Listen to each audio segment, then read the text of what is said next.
Being the face of Calvin Klein meant that despite her unconventional look and below average height, Kate found it was now easier to crack the catwalk. One of the most interesting phenomena about Kate Moss is that she came into the business and nobody begrudged her the success. She was the baby of the family of the supermodels, so certainly Linda, Naomi and Christy looked after her.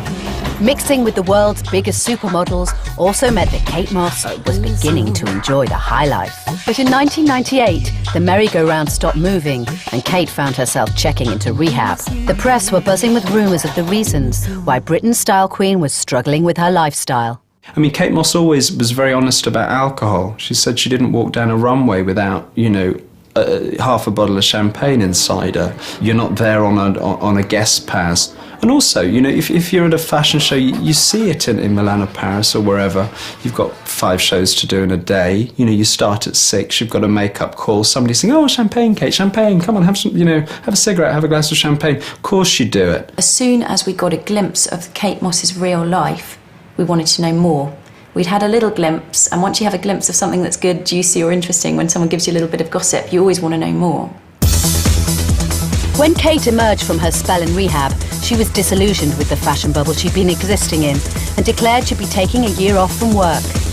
But tempted by the promise of big contracts, Storm lured her back.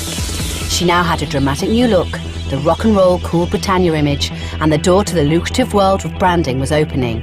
Kate Moss had reinvented herself. Kate Moss is undoubtedly a brand. She's probably one of the most important brand that the UK has. It's obviously the brand that has staying power and continuity. Every fashion movement, she's a little bit ahead of it. She's almost a perfect blank canvas for any fashion designer or makeup artist or hairdresser, that they can do anything to her and she'll make it work. And I think that's where she's brilliant. She's a bit like Garbo, really, in that respect, that the face with no makeup on is nothing, but it's the sort of fight inside her and the spirit that she can act, and she can become a sort of glamorous Galliano girl. She can do Chloe, she can do, she's going to do Topshop. By 2005, Kate Moss had become the most sought-after model in the world.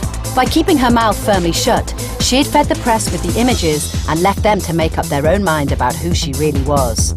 And it was working. Not only was she awarded titles all over the world for her looks and fashion sense, she was also seen as the coolest girl to come out of England since Twiggy. And 15 years on from when she first emerged as a model, the public was still just as intrigued and just as hungry for more. I've only ever heard her talk once, and I think that people are rammed down our faces so much that if you hold stuff back and you preserve your mystique, then people always want to know what's behind that image. She's always been valued for her looks rather than her mind, and maybe she's a little bit paranoid about saying to the world, well, here's the other side of me. Or maybe she's a very clever girl and just wants to keep that side of herself to herself and for her family and her friends, and now for Pete Doherty. She's never fallen for that sort of tabloid celebrity kind of life where she's exposing herself in magazines every time she so much as walks out the front door, let's do a deal. She's been quite private about it, and I think she's done her job incredibly well. I mean, it would be the scoop of the year to get Kate Moss to sit down with you and give you a one-on-one interview and tell you all about her life. Coming up, the biggest scandal of 2005, the media backlash, and the extraordinary comeback, all without uttering a single word.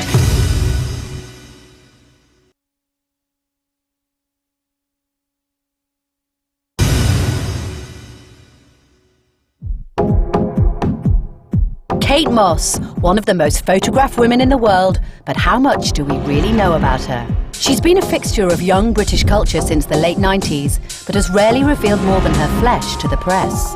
It's helped Kate Moss become one of the most successful models of her time and a brand that's brought her millions.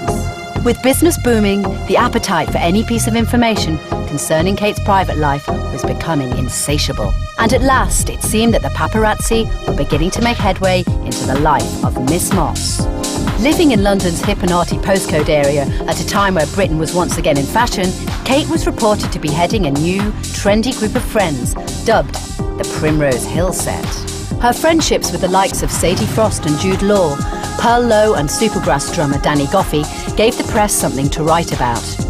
I was just, minding my own business, having dinner, and about 10:30, a whole crowd sort of poured in, and it was not until you sort of start to look at them that it's Kate Moss and Daniel Craig was there, I believe, who was having an affair with one of them, I'm not sure which one, and Marianne Faithfull, like an old sort of den mother, and this silly sort of pockmarked little boy who might have been a rock star or a model, it wasn't Pete Doherty, sort of said, if you're not in Kate's posse, you can off. And this is like a posh restaurant in Westbourne Grove.